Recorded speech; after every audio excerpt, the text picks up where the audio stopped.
Hello, everyone, and welcome to our panel. My name is Colleen Carroll, and I'm a content publishing coordinator at Nexus Marketing and your moderator for today's panel session. Our topic today is tracking the trends, innovation in online learning, and I'm really looking forward to this discussion. But as usual, before I can jump into the fun introductions, I do have a few quick logistics to cover. NXUnite is made in partnership with Nexus Marketing, and NXUnite's mission is to make introductions that lead to lasting relationships and serve as a hub for connection in the mission-driven sector. As you saw in our video on NXUnite, you can find upcoming industry events, suggested influencers to follow, trusted solutions, cause-driven podcasts, and of course, panels with experts such as these lovely folks here with me today. Today's hour-long panel will include time both for questions curated by my team and questions from you all, our fantastic audience. So at any time during the panel, please feel free to submit your questions via the questions tab, or you can drop them directly into the chat. If at any point you're having any technical difficulties or have any logistics questions, my team member Anton will be in the chat as the Team NXUnite username, ready to do his best to assist. I did also want to say that it is possible to watch this panel with captions. I dropped a link at the very beginning in the chat of how you can turn those on. I finally also want to share that this panel session is being recorded. So if you get to the end and you're just ready to hear it again, some of that insight was so crucial and you need to hear it a second time without delay, don't worry. It'll automatically be in your email inbox. Give it 5 to 10 minutes after the session ends and it'll be there, as well as it will continue to be accessible on the NXUnite website in the on-demand panel section. So if you have a friend in the industry who you're like, can't believe they missed it, they needed to be there, they needed to hear this, please share that same registration landing page that you signed up with, and they'll be able to access that recording. All right, finally, before I introduce today's panelists, I do want to give a quick thank you to all of you attending the panel, whether you're watching live with us right now, watching the recording tomorrow, a month from now, a few months from now. It's really wonderful to be in touch with you all. I get the joy of looking through the registration before panels and seeing all the different organizations represented. Always a ton of fun. So thanks for taking time out of your day, and I hope you learned something from this panel session. All right, time to introduce our panelists. First, I'd like to introduce Dawn Presant, president at CanCred by Learning Agents. Dawn is a leading expert in Canada on open badges and consults on international projects related to badges, micro-credentials, and more open approaches to the recognition of people and their skills. He is president of CanCred by Learning Agents, a leading Canadian cloud service for open badges and micro-credentials. Dawn is a founding member of the International Open Recognition Alliance, co-author of the 2016 Bologna Open Recognition Declaration, and currently serves as an Open Recognition Ambassador with a badge to prove it. Current active files include the Open Skills Network in the US, the Inter-American Development Bank, and Canada's Institute for Performance and Learning. Great to have you, Dawn. Great to be here. Thanks for inviting me. Of course. We also have Eduardo, who I believe may have just lost internet connection, but I'll start reading the bio and hopefully we'll get him back in a second. Eduardo Meza Etienne is the Director of Compliance at Essential Accessibility. Eduardo, a brain injury survivor, has been involved in the diversity, equity, inclusion, and accessibility field for over 20 years. He advises organizations on how to implement accessibility as part of a program and not just a project. He is considered a subject matter expert and is currently the Director of Compliance at Essential Accessibility. He has been on the board of directors for disability in DC Metro for the last 5 years, where he is Accessibility Chair. So really glad to have Eduardo here with us as well. Hopefully his internet connection will be restored in a moment. But Dawn, that means that this first question gets to go to you. So our first question is, how have the past few years changed the world of online learning for professionals? And what can we kind of learn upon reflection from that? Great to have you back, Eduardo. I read through your bio, otherwise you didn't miss much. So I'll just take that first question. Basically, a lot of people are talking about future skills now. Technology is changing very fast, and so certainly we need to refresh our technical skills, what are sometimes called the vertical skills. But human skills are becoming even more important. Or certainly, the awareness of them is becoming even more important. Things like teamwork, problem solving, leadership, and even continuous learning.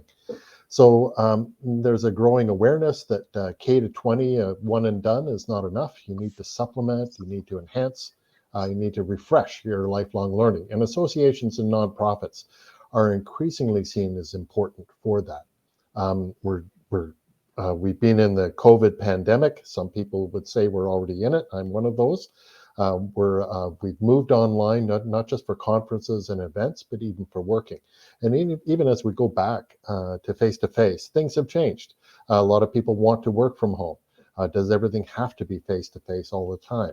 Certainly being face-to-face, it's great as a way of making connections, but there's a lot of things that can be done virtually. And then there's an increasing awareness that online learning is more than pushing slides and narration. It includes webinars, podcasts, things that NXUnite does. Virtual events are becoming the norm. And people are already learning from each other on YouTube and social media. When you actually have to do something around the house, the first place a lot of people go is YouTube, and they actually keep up with things that are happening in their communities using social media. The other thing that's happening now, certainly here in Canada, and to some extent in the US and other jurisdictions, is that the government is starting to fund micro-credentials. And they started with post-secondary, but it's actually moving into other sectors. So the idea that learning can be recognized, not just courses delivered, but learning can be recognized through micro-credentials and digital badges, that is sort of coming onto the radar as we speak. So that's it in a nutshell. Fantastic. Thanks so much for starting us off. Eduardo, great to have you back. This first question that I'm posing to both of you is, how have the past few years changed the world of online learning, and what can professionals kind of learn upon reflection looking back at the past few years? Absolutely. Thank you, Colleen, and apologies for going offline.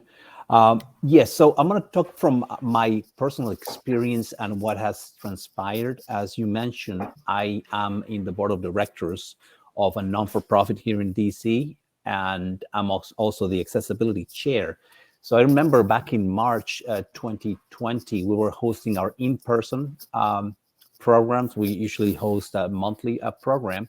And then all of a sudden, our worlds changed completely. We had to figure things out, right? And not only from a working perspective, but also from a professional perspective. I mean, how are we going to give value to our members, right? So it was time to look for, how are we going to do our programs? Are they going to be done virtually? If so, we need to find solutions that are accessible to all of our members. When I mean accessible, I mean accessible by individuals that may have a disability. Maybe, somebody is deaf, maybe somebody is blind.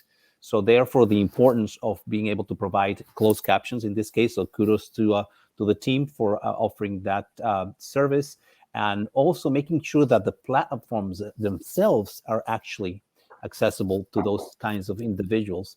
So again, we were able to really pivot very quickly into a virtual world. Not only that, but I understand that we have a few associations in the audience. We were able to actually find a fairly accessible learning management platform that allowed us to not only host our recordings of our programs, but also provide some learning modules to our members. So again, a lot going on, but we were able to very quickly transform our in-person programs into a virtual environment that was accessible to our teams. And I guess learning lessons learned, I guess the resilience of everybody involved. And I was very fortunate because I've been working remotely for the last 12 years, I would say. So for me, in a professional point of view, it was not a big change. But for some people I know, especially for those with disabilities, it was very, it was a huge change. And obviously making sure that they have all the tools at home, a good internet service, which I'm working on, and little things like that. So again, I think this is an important conversation. And Donna, I did hear some of the things that you mentioned. I think as we continue with this panel, we'll be able to talk more specifics about the things that we can do around accessibility and what associations can do moving forward when they even are looking for those platforms that are accessible. So I'll be sharing those later in the panel. Back to you, Colleen. Fantastic. Thank you so much. All right, we're going to move on to our second question. And Eduardo, I'll have you start us off with this one. What best practices when it comes to online learning should organizations remember as they continue to provide online learning opportunities? Excellent. Yes, thank you, Colleen. So as I was talking to you earlier, I had the opportunity to attend this last August the annual meeting of the American Society of Association Executives in Nashville, and I actually did a presentation on accessible learning management systems. So I think I like to just define what detailed accessibility is for those in the audience that may not be familiar with that. Sorry, am I still on? Yes. Am I still on? Yes. Great. So the definition is pretty straightforward. It refers to anything that has to do with information, communications, and technology that you should be able to access regardless of your disability. So for instance, if you are a blind person, most likely you are using either a screen reader, right, or a braille display, right? So you want to make sure that that application, it is accessible to that particular individual. And for that, there is a set of guidelines out there that allow you to develop those platforms within those accessibility requirements. So why is it important to focus on accessibility? There's many reasons why. At least here in the US, the latest statistics show that 1 in 4 people in the US have some type of a disability. So that's 25% of your audience. That's a lot. So we just say that it is really the right thing to do when it comes to accessibility. Now, the other thing that we have here in the US, and Don, we need to learn from our Canadian friends. You do have some legislations, and you have actually recently appointed your first Chief Accessibility Officer in Canada, Stephanie Cadieux, is making sure that we mitigate risk. Here in the US, we don't really have legislation when it comes to private sector around digital accessibility. So a lot of companies that are putting out inaccessible products are being sued. So that's another reason why you should be paying attention to digital accessibility. The third one that I always see, and it's super important, is it is giving you a competitive differentiator against the companies that you're competing against, because that's another added value, right? Other checkbox, if you will, that you're checking when you're offering your product.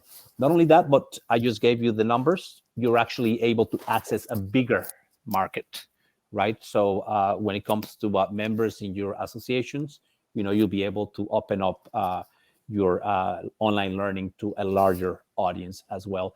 And things that, can be done. I mean, again, making sure that when you're procuring those types of platforms, learning management systems, that you are maybe inserting a little paragraph requiring that those platforms meet those accessibility requirements. Fantastic. Thank you. All right, moving on to you, Don, this same question. Kind of what best practices do we need to keep in mind when it comes to online learning as we're continuing to provide online learning resources? Sure. I just want to say that I'm already finding this a learning opportunity. Thank you, Eduardo. I'm just looking up Stephanie's bio now on the website. And you've actually also made me think of something else related to accessibility, which is a principle for learning called the universal design of learning. And I can just sort of quickly describe the three main principles. It's offering information in more than one format, giving people more than one way to interact with material and show what they've learned, and then looking for multiple ways to motivate learners. So that's just off the hop and just listening to Eduardo. From my point of view here, sorry, just bring my notes up. In general, just preparing for this, I was thinking about this a bit, and just to be aware that good online learning costs money. One rule of thumb is $1,000 per minute of learning once you sort of count everything up. So that's not pocket change. And you shouldn't be just uploading instruction manuals or PowerPoint decks with your narration, because this is being proven not to be effective. And then sometimes e-learning is actually not the answer for a couple of reasons. There's this framework called ADDIE, which stands for Analysis, Design, Development, Implementation, and Evaluation. And this is what many instructional designers use to set up a learning initiative. And if you do it right, you actually have a great cycle for developing and continuously improving your solution. The trouble is most people tend to skip over that first step, the analysis step, as in what's the problem and what's the best solution? And is it a knowledge and skill problem, or is it maybe a work process problem that needs to be improved? Or maybe it's even about culture and trust in the workplace. And if it is about knowledge and skills, is a course really the best solution, or could a simple performance aid like a checklist fix that problem? So, and if developing a course makes sense, it's best not to try and start with content. You should start with the end in mind, sort of, and do a bit of reverse engineering. Starts with the performance objectives in mind. What should people know and be able to do at the end of it? And then you would develop learning outcomes that you could support with your material. And then you decide what learning content, and more important, what learning activities should be in place that will lead to those learning and performance goals, which are really about altering people's behavior, because performance is behavior. So that's the ADDIE framework, ADDIE. The second thing, and possibly more important, is the 70-20-10 model for learning and development and performance support. And this model holds that learners actually get 70% of their knowledge and skills from job-related experience, maybe 20% from social interaction with others, asking somebody how things work, or just hallway conversations, and then maybe 10% from formal education interventions like courses. So those are actually notional buckets. They're, some people quibble over whether it's 70 or 80 and 75 and things like that. But when you think about it, how much of what you do on a daily basis came from something you learned in a course, and how much just came from surviving? People talk about lifelong learning, and yes, it is lifelong, but it's also all day long, and even after you leave work. So it's life-wide. So, and yet formal courses seems to be the default. When people think we need a learning solution, they immediately go to the formal course. So as I said, it's expensive, can be very slow, and has trouble keeping up with the fast-changing needs. So I would look at alternatives to that $1,000 a minute e-learning that might give you more bang for your buck, and maybe apply a learning lens to things you're already doing as an association or a nonprofit organization, and extracting the learning and the recognition of the learning from that. Just beyond that, just a list, a grab bag here, basically principles of adult learning. Treat people like adults. Bear in mind that they bring things they know and can do. They're actually looking for practical solutions to their problems. They don't necessarily want to start from total scratch in the ancient history of whatever it is you're going to teach them. And there should be ways of recognizing what they know and can do, whether it's prior experience, whether it's actually application of the learning that you're delivering to them. So something beyond just sort of pushing slides and web-based training is where I would leave things. Absolutely. Absolutely. Don, I'll have you start us off with this next question. I'm bouncing back between you both, but what challenges or roadblocks have you seen organizations face when it comes to online learning, and how can those on the call avoid those roadblocks? So I've hinted at a few of these. So I would say not having a vision for learning and development in your context would be a key one. thinking it's just about courses instead about life-wide learning and supporting your audience and what they have to be able to do on a daily basis, perform their work, not recognizing learners as adults. And then again, this is very common, starting with content. So typically the way an e-learning course is put together is you get a so-called subject matter expert who often already has a PowerPoint, and it's everything they talk about, and it starts, from soup to nuts. It goes from soup to nuts, and a lot of it is about content. And then the instructional designer has to sort of weed through that, and in some cases internalizes some of that. So starting with the outcome, starting with what the person knows, thinking, okay, what's the minimum that will get across what that person needs to know at the end of the course, and then thinking about, okay, what's the focus of the content, and more importantly, the application, the learning activities. I would say there's a tendency to go with shiny new gimmicks rather than solid learning principles. And many of those would be not accessible. So, I mean, VR is a bit of an issue in terms of accessibility. Oh, yes. Certainly not using an instructional designer, but even more, for example, if you're an association, there's a white paper that was written back in 2016, and it was there was a bit of noise about it in ASAE, et cetera, and that is associations have a tendency to hand the keys over to post-secondary institutions and say, oh, you're the people who know all about learning and development. You folks take care of it. And I think there's a lot to be said for partnership with higher education and post-secondary, but I think there's a lot to be said for taking control on being in charge of the bus and maybe hiring them as a driver, but then also be able to take over when needed. So those are some examples. Fantastic. I imagine Eduardo is going to be back in a moment, but I will use this time to encourage our live audience to please submit questions via the questions tab or the chat. I can ask questions all day. I have lots of questions that I would like to have covered, but I want to make sure that this session is most aligned with what our audience is actually looking for. So if you have any ideas of topics, things you want us to cover, please do let us know, put them in the questions tab, put them in the chat, and we'll try to cover as many of them as possible. All right. We don't have Eduardo back yet, and I could riff. I could give my answer to the question, but I am actually not a professional on this topic. So I will ask the next question to you, Don, and then we'll have Eduardo do a double feature when we get him back. It can feel like that the best practices of this industry are always changing. Oh, okay. I won't jump to the next question yet. Great to have you back. No problem at all. I'm going to ask this same question to you. What challenges or roadblocks have you seen, and how can we avoid them?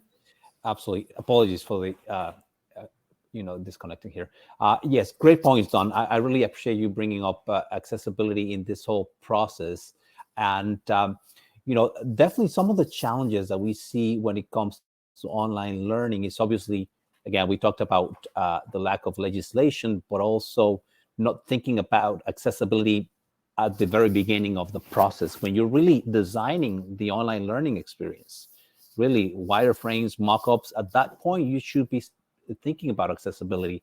Color contrast comes to mind right off the bat, making sure that the structure and all of the components that you're using, radio buttons, drop-down menus, are accessible. So when you pass them along to your developers, they are implementing on the front end, back end accessibility as well. Again, I touched a little bit on the legislation piece.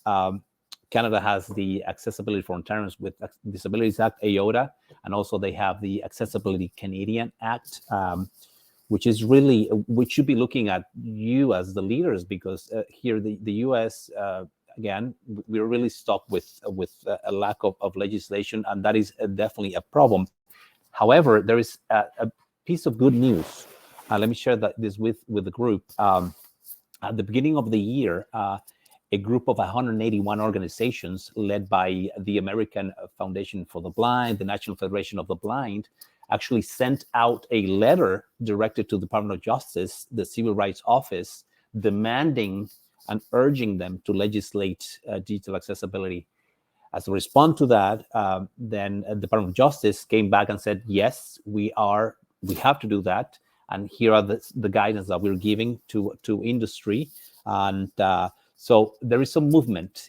In addition to that, September 29th,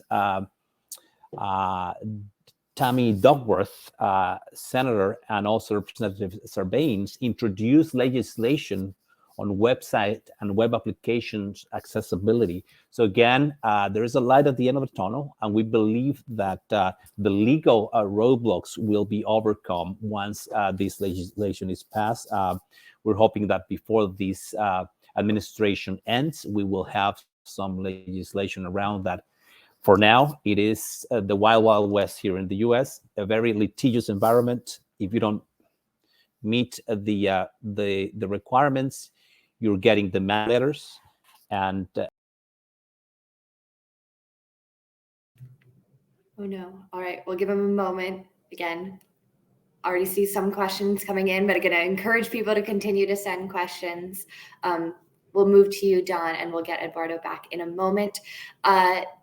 As I was asking you before, I think this industry is always changing. Best practices are always changing. It can feel a little daunting to keep up with everything that's happening. And, we were doing it right, but now it's changed. So do you have any advice for professionals trying to stay on top of it? Any kind of resources, tools out there to keep up with what is happening in the industry? Oh, you're muted still. In the spirit of what I was talking about, sort of learning as I go, I like to say we're learning agents. We may not be smart, but we're learning. NXUnite is obviously one source. It's a channel. You folks are focusing panel discussions and getting people to talk about what they know and can do. I would encourage others to join learning and development associations, such as in Canada, the Institute for Performance and Learning, sometimes called I4PL, the Association for Training and Development in the US, formerly the ASTD, even the American Society of Account Association Executives has some pretty strong learning threads, not so much the Canadian equivalent. Future Skills Center in Canada, very much on top of this. You were mentioning the Open Skills Network when you were introducing me. I'm collaborating with them. There's something called the T3 Innovation Network that the U.S. Foundation, U.S. Chamber of Commerce Foundation is supporting. Blogs, podcasts, learning leaders, people like Josh Burson, now with Deloitte, a guy named John Lay, who talks about things like external enterprise learning. Tracy Petrillo has been a stalwart in the association community. Lenora Knapp, who's an author, talks about the sort of business of certification and professional standing for people. And I guess I could mention myself. And then events like DevLearn, there's something called Badge Summit that is now running regularly out of University of Colorado Boulder. EPIC, a conference I just came back from in France. There's the Institute of Performance and Learning actually has their annual conference a little later this month in Toronto. One EdTech is the educational standards organization in the US that sort of is a steward for this Open Badges standard, which is used for most micro-credentials and open badges. I guess beyond that, Google, hashtag, things like ADDIE 70-20-10, Adult Learning Principles, RPL. Community of practice actually is a really emergent theme, and that's essentially what associations are. So that might be worth talking about in more detail. Definitely. A lot of resources there. Thank you so much, Don. All right, Eduardo, I want to make sure we get the end of your last answer, but this second question that I just asked Don was, the industry keeping up with the best practices can be daunting. Do you have any tips for staying on top of it? Are there any resources out there to make sure you're not falling behind? So ready to hear from you. What timing? Just when I finished the question. Suspense. Yeah, waiting. I will, again, I'm going to give him a few seconds, see if we can get him there. Oh, appreciate the sad emoticons from people. Awesome. Appreciate the questions that have been submitted. It doesn't matter whether you submit them in the chat or the questions tab. I will find them either way. Never fear about that. All right. I feel like if I'm asking the next question, Don, he'll log on right then. So one of the things I could do is that there's a question from Andrew there that I could maybe start to sure. answer, and You want to start Eduardo with that? could pick up on. Yeah. So Andrew, great question. I think a lot of the vision was that this was intended. Speaking now about micro-credentials and more open ways to recognizing learning, it was always early on intended to be a way of connecting the silos. So connecting the silos of post-secondary and industry, et cetera. And some of the examples I would provide in that regard is eCampus Ontario has provided, and that's an organization you're familiar with, has provided some real leadership in getting post-secondary to sit down with associations and employers to come up with common needs and common ways of describing the skills that are needed that could have courses built around them and micro-credentials and badges delivered. Another example I would give is a current file I have, which is the Inter-American Development Bank, which is trying to essentially build a learning region for Latin America and the Caribbean focused around international development issues. And one, actually this was a presentation that they were just making the other week in France, is something called Hydrobid, which is a water management program across Latin America, which is a partnership of community organizations, schools, post-secondaries, all built around research around water management, drought, floods, etc., quality of water, and collaborating, group sourcing a big database, and recognizing the learning and the knowledge building that comes from that. A very exciting project. Fantastic. All right, Eduardo, we're looking for resources and tips for staying up to date with what's happening with best practices. Absolutely. Apologies again. I did not do that on purpose, Colleen. It just went off when you were asking the question. Not a problem. Okay, so yes, when it comes to digital accessibility, we talked about legislation, right? But there is technical requirements that are very specific to what we're looking for when we talk about accessible learning management systems. And they're actually put out by the World Wide Web Consortium, the W3C. They have what they call the Web Accessibility Initiative. And they put out the Web Content Accessibility Guidelines, or WCAG, as we know it for the acronym. There is different versions. The latest one came out back in June 2018. The first iteration came out back in 1999.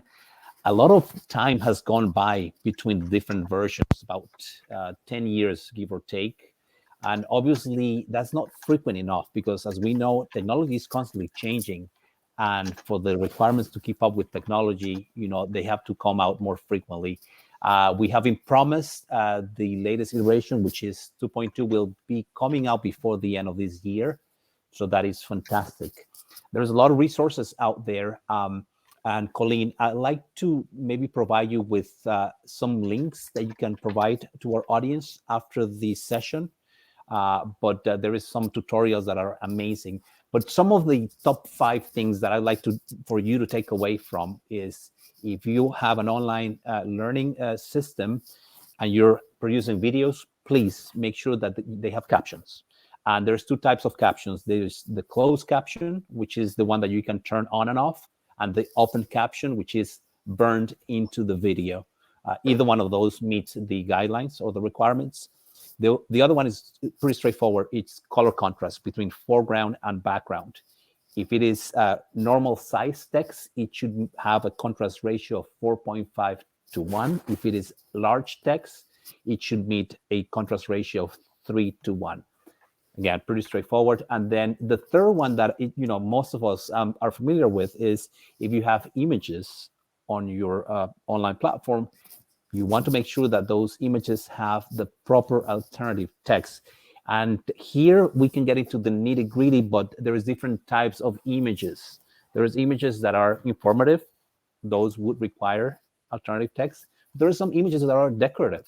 So if they are not providing any information to the user, they can have what we call a null alternative text. What that does is it basically tells the screen reader being used by a blind individual that this image is not relevant, so it just skips to the main content of the online course. And just making sure that every interactive element within the online learning platform that you can actually click with the mouse has one, keyboard focus, and also keyboard support. Those are really foundational requirements from an accessibility point of view. So if you cover those, you're covering the majority of it. There's obviously a lot more to it, but if you are thinking about accessibility, those are the ones that I would say, if you can take those away and apply them internally, that'll be fantastic. Awesome. All right. Next question, Eduardo, I'll have you start us off with this one. What do you see as the future of online learning, and how can we prepare today? Absolutely. So I see the future of online learning to be accessible to everyone. We would not be having these conversations. Hey, did you put an alternative text? That should be, an afterthought. And Don, you really touch on the foundation of accessibility, which is universal design. And, as a matter of fact, there is an association out there, which is the International Association of Accessibility Professionals, IAAP, and they actually certify you as a professional accessibility. And then one of the courses that they, put a lot of emphasis is, again, universal design, and making sure that when you're creating online learning courses, you apply those principles, right? So that's what I see in the future. And then you also touch a little bit, Don, I think that we're going to see more, VR, AR being applied in online learning, and, using machine learning as well to personalize and customize the user experience, right? So that's what I see. And obviously, we'll be able to do online learning in any device as long as we have internet access. So that's really what I see in our future. Wonderful. All right, Don, what do you see as the future, and how can we prepare? So Eduardo mentioned a couple of things I was going to mention. I would say in general, focusing on performance rather than content, and experience rather than content. I mentioned Josh Burson earlier. He had a great post recently talking about big acquisitions in the LMS sector, and how this for him signaled the fact that the days of the sort of omnibus LMS were sort of sunsetting because of all this, the amalgamation was a sign of that. And where things were moving was the idea of tracking sort of custom experiences for the learner. And there's actually even a term for that called the learning experience platform. So that would be another term to Google. Certainly the big data, the machine learning, indicating pathways for the learner, that is important. I wouldn't mind looping back to this idea of community of practice, though, for associations, because, associations, depending on, I guess if you're a really big one, you might have a lot of money, but a lot of associations don't have a lot of money. So they should be looking for ROI, things that will leverage what they already do and sort of extract more value from what they already do. So this notion of community practice that a guy named Etienne Wenger made popular and is still writing about, the idea that it's a way for people in a sector to develop, enter a sector, develop an identity, learn, and then even make change within that sector and find meaning for themselves. And they do that through a variety of experiences. That could be events, that could be workshops, that could just be little, hallway conversations. So I'm just to hark back to that white paper I was talking about. It's what's the actual title? Let me just look it up here. It's the association role in the new education paradigm. It was written in the US around 2016. And it's a little dated, but there's actually still some great stuff about associations as the sleeping giant in the learning and development world. So you're embedded in industries across the world of work. Many associations already have experience with certification and credentialing.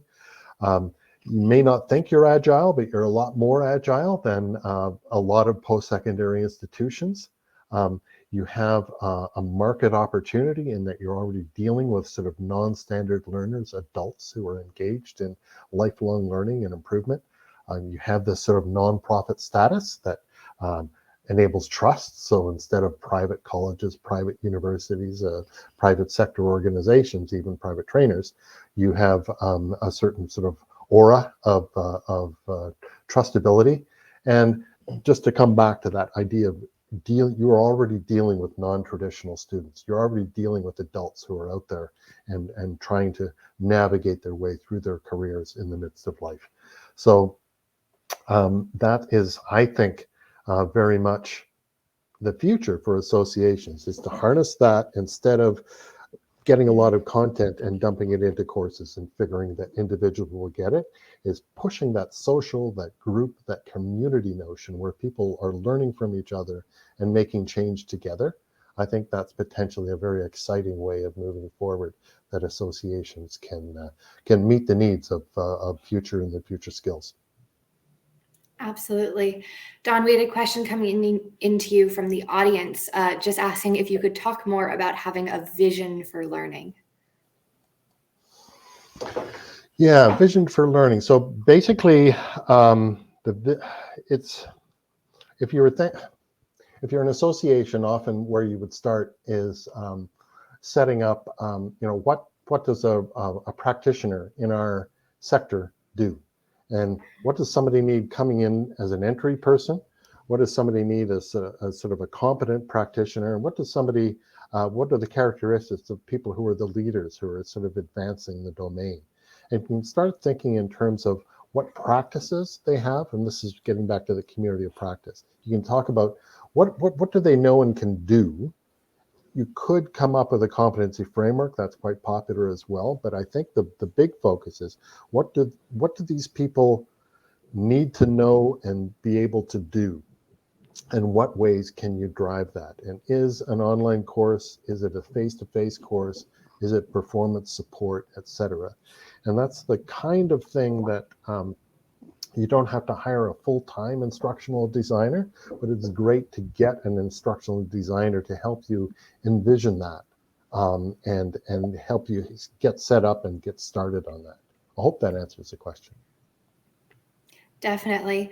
Definitely. Eduardo, I had a question for you from registration, actually, about kind of, we're an organization looking to improve our accessibility beyond online learning. Where should we be looking? Where can we be improving our accessibility for our members? Absolutely. That's a great question. I believe that, there's one area that I always pay attention to, and it is something called the accessibility statement.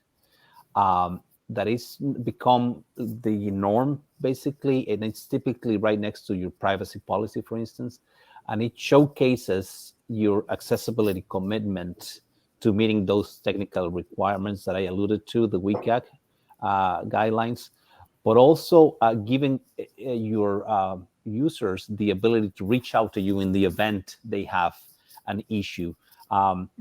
So the other one is, as I mentioned earlier, if you're procuring IT services, platforms, whatever the case may be, make sure that you add that piece or a paragraph. And again, I'll be sending you an example of what that paragraph looks like. But basically, it places the onus of accessibility conformance on the vendor that you're buying the technology from.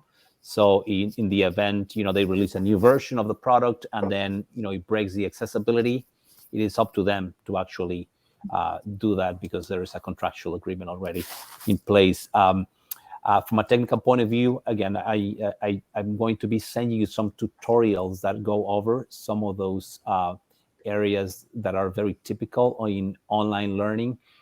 We've in our company, which by the way is based in Toronto, Don, we actually do a lot of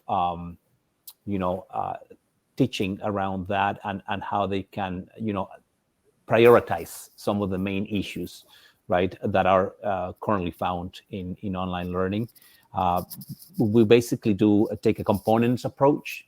So if you're using a specific component across the course or online platform, you want to make sure that that particular component is made accessible. So different ways of approaching that, but for that particular online platform, LMS, we have a different way to attack accessibility, if you will. So I'll be providing that in the very near future, Colleen.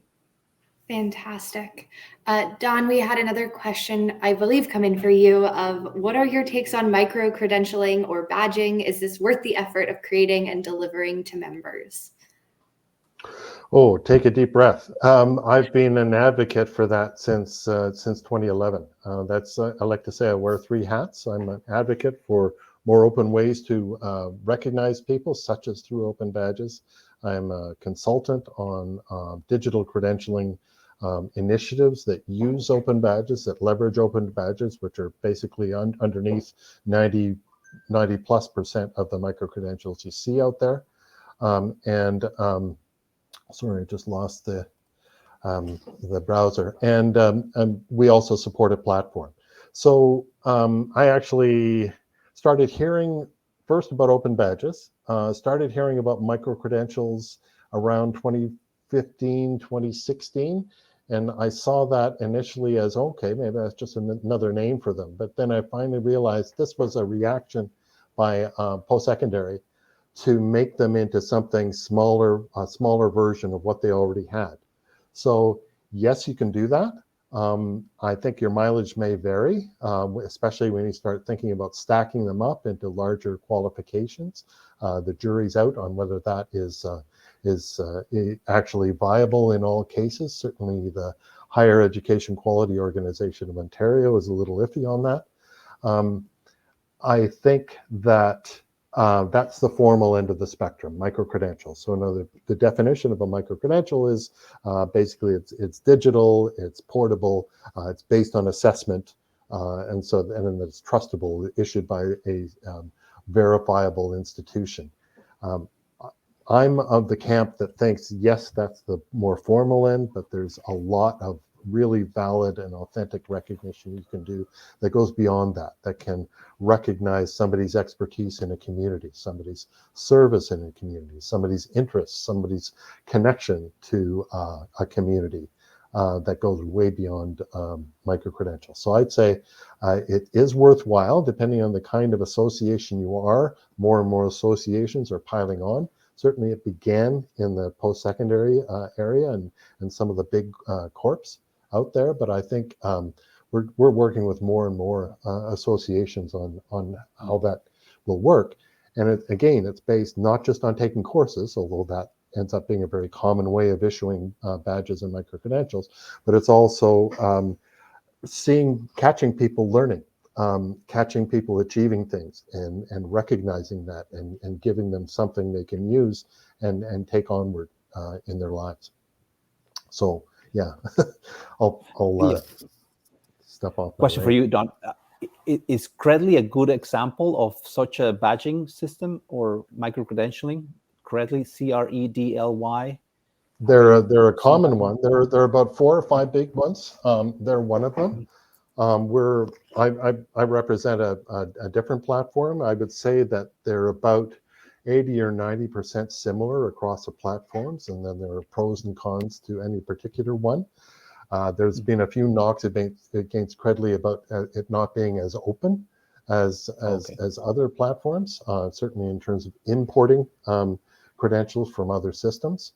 So that's just by the by. In general, 80 to 90% of the platforms are similar. We're actually doing a study right now across all of them. So there are a few out there. The one I'm with is called CanCred, and it's based on a European platform called Open Badge Factory. And we're working across Ontario, across Canada with that. Thank you. Awesome. So remarkably, we're almost at the end of our time. So I do have to wrap up this section of questions from the audience. To sneak in one final question to get to hear from both of you. Eduardo, I'll have you start us off. So clearly we've dedicated this last hour to talking about kind of particularly online learning, but there are tons of different topics that we could have spent this hour discussing. We probably could have had 2 or 3 sessions just on online learning based on how the conversation's gone so far. So I'd love to hear from each of you kind of what is one topic or conversation you're hoping organizations and professionals will be thinking about in the next few months, having conversations about, kind of taking time to reflect on. Eduardo, can I pass this to you first? Absolutely, yes, definitely. Well, I wonder if the audience or future audience would be interested in maybe looking at more of a hands-on approach to accessibility. And maybe, we talked about the top 4 or 5 items, but there is 50 success criteria right now in the current version, and there'll be 58 when the latest one comes out before the end of the year. So, and maybe, talk about strategies and things that you can do, make it more of a hands-on presentation or webinar. I'd love to be able to do that, and I think the audience would be receptive to it. Absolutely. Don, any conversations, topics that we need to be thinking about in the next few months? Well, I think associations should think in terms of their latent marketing power. And it's not just about learning, it's about advocacy for the reasons that they exist. I think they could be thinking in terms of things like what's often called content marketing, the idea of regular messaging with useful information that people can use right now, and sort of makes them think positively about the association. Coming up with sort of a drip feed of that can really help an association establish its footprint. And then obviously big data, and Eduardo was mentioning machine learning, AI.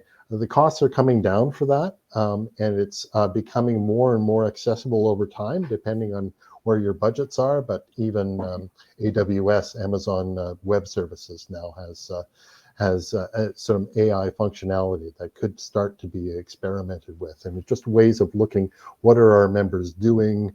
What are the big trends? Are there some things that we can see if we dive into the big data with some machine learning capability? Fantastic. All right, with that, we have reached the end of our panel. I want to give a big thank you to both of our panelists. I know if we were in person, there would be a round of applause, but since we're not, just know that I'm sending that to you through our virtual platform. I also want to thank everyone who attended today's panel, whether live or watching the recording. I hope you enjoyed yourself, learned something that will benefit the work that you're doing on a daily basis. I do also want to encourage all of our audience to continue to attend NXUnite panels. We have a ton of them planned for this fall and winter. Keep an eye out on the NXUnite website, where all of the November panels and the majority of the December panels registration pages are already open. We have all sorts of topics, always adding more. So NXUnite website, NXUnite LinkedIn is another place to keep an eye on that, as well as if you find me on LinkedIn, I'll make sure to keep you updated on all of that as well. And just a little bit of a plug for NXUnite. If you're going to continue to attend our panels, I recommend also signing up as a member for NXUnite. It's totally free, because then you get a kind of like incentive, a gift for coming. You get to earn what's called cause coins, and if you amass enough of those, you can start earning discounts on industry software, some free consultations with some of our friends in the industry. So if you're going to be joining us for panels anyway, might as well get that extra bonus. All right, that is it for me. Thank you, Don and Eduardo, again for taking time out of your day. Thanks again to our audience, and we'll end it here. Pleasure. Thanks for the invitation. Bye-bye. Thanks so much. Cheers.